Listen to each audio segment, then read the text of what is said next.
Halo pemirsa JBR TV dari Sabang sampai Merauke, dari Miangas hingga Pulau Rote. Bertemu lagi dengan saya Ladianti Arfiani dalam program Kominfo Newsroom.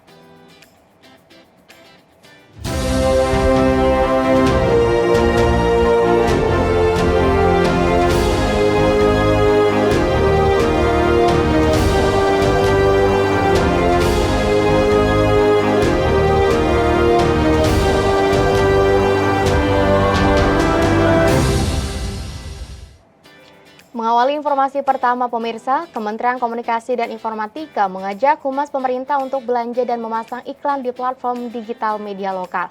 Hal ini bertujuan untuk mendorong perputaran ekonomi media lokal.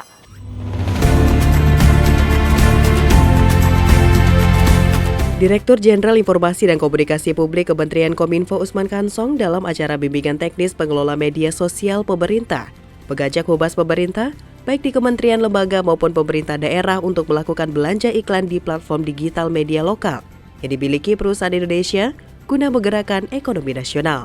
Hal tersebut diikuti dengan meningkatnya belanja iklan digital di Indonesia pada tahun 2023 menjadi 2,55 miliar US dollar atau sekitar 39,7 triliun rupiah, mengalami peningkatan hampir 12% dari tahun ke tahun, sejalan dengan semakin masifnya penetrasi internet di tanah air. Dirjen Usman menyampaikan seiring dengan maraknya penggunaan iklan di berbagai platform media sosial seperti Google, Facebook, Instagram, dan Twitter dengan menawarkan berbagai fitur targeting yang memungkinkan pengiklanan untuk menyampaikan pesan-pesan mereka kepada target audiens yang spesifik berdasarkan demografi, minat, dan perilaku pengguna. Oleh karena itu, Kementerian Kominfo terus berupaya merampungkan aturan publisher rights yang mengatur kewajiban berbagai platform digital global seperti Facebook dan Google untuk membayar berita dari media massa. Untuk itu, Dirjen Usman kembali mengimbau Humas, khususnya Humas pemerintah, untuk memasang iklan di platform besutan perusahaan badan usaha milik negara atau BUMN maupun swasta lokal. Sebab tingginya belanja iklan oleh instansi pemerintah setiap tahun berpotensi untuk turut menghidupi dan mengembangkan platform digital media lokal. Ya, jadi kita ini sedang membuat yang kita sebut publisher right. Dalam publisher right itu kita mengatur kewajiban platform digital global, Facebook, Google, dan lain-lain untuk berbagi dengan platform-platform media pemberitaan di Indonesia. Ya, karena selama ini tidak terjadi yang kita sebut fair playing field. Informasi lainnya pemirsa, memperingati Deklarasi Universal Hak Asasi Manusia ke-75, Menteri Luar Negeri Retno Marsudi menginisiasi dialog mengenai hak asasi manusia dilembagakan dalam bentuk pertemuan rutin. Hal tersebut disampaikan Menlu dalam pertemuan ASEAN Intergovernmental Commission on Human Rights di Jakarta.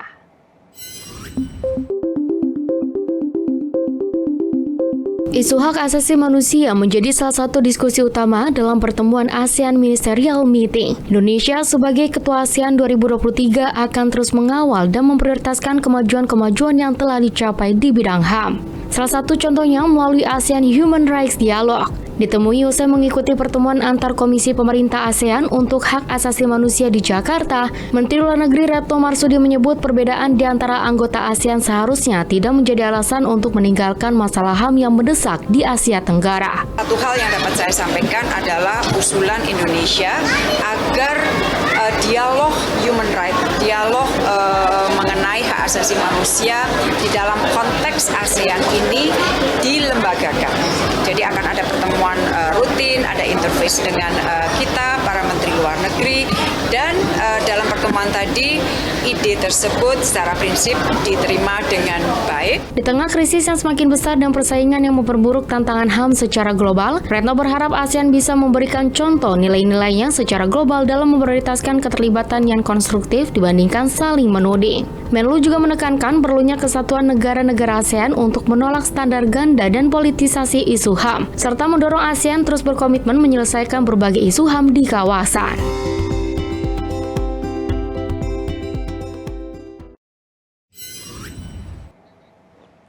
Pemerintah dan PSSI tengah menyeleksi stadion yang berpotensi menjadi venue acara Piala Dunia U17. Dan Stadion Sijal Harupat digadang-gadang sebagai salah satu venue Piala Dunia U17. Presiden Joko Widodo bersama Menpora dan Ketua Umum PSSI turut memantau stadion yang berlokasi di Bandung, Jawa Barat. Jelang penyelenggaraan Piala Dunia U17 yang akan digelar pada 10 November hingga 2 Desember 2023, Presiden Joko Widodo meninjau hasil renovasi Stadion Sijalak Harupat di Kabupaten Bandung, Jawa Barat. Stadion tersebut salah satu stadion yang diusulkan untuk tempat pertandingan ajang Piala Dunia U17 2023. Presiden menilai dari hasil pemantauan kondisi infrastruktur dan fasilitas Stadion Sijalak Harupat sudah layak berstandar internasional. Ini yang sudah diperbaiki baik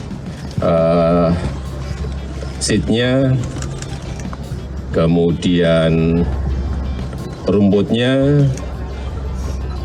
kemudian lampunya, toiletnya,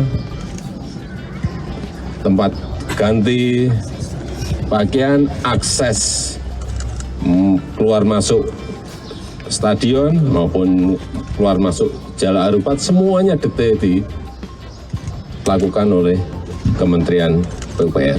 Presiden mengaku senang renovasi Stadion Sijalak Harupat sudah rampung. Meski sudah dicek oleh FIFA untuk pelaksanaan Piala Dunia U20 lalu, proses verifikasi akan kembali dilakukan untuk Piala Dunia U17. Presiden juga menegaskan bahwa FIFA memiliki kewenangan untuk menentukan kelayakan sejumlah stadion di tanah air yang akan digunakan untuk menggelar pertandingan Piala Dunia U17 tahun 2023. Yang menentukan layak dan tidaknya itu FIFA, bukan Presiden. Tugas kita menyiapkan, memperbaiki, merenovasi. Kalau sudah FIFA ke sini siap, ya berarti itu layak. Terkait persiapan pemain, Presiden menyampaikan bahwa akan dilakukan seleksi secara menyeluruh di 10 kota di Indonesia. Saya senang bahwa akan dilakukan proses seleksi di 10 kota. Yang nanti ini tadi saya tanya Coach Bima Sakti, berapa yang diseleksi? Hari ini 187 pemain yang nanti akan diambil. Nggak tahu, kalau bagus semua ya diambil 187. 1, 2, 3 itu diambil. Saya kira proses-proses seperti ini yang saya harus memberikan apresiasi kepada PSSI yang memberikan kesempatan kepada anak-anak muda kita untuk bisa ikut berpartisipasi di Piala Dunia U17. Pemirsa, setelah jeda kami akan kembali dengan informasi lainnya, tetaplah di Kominfo Newsroom.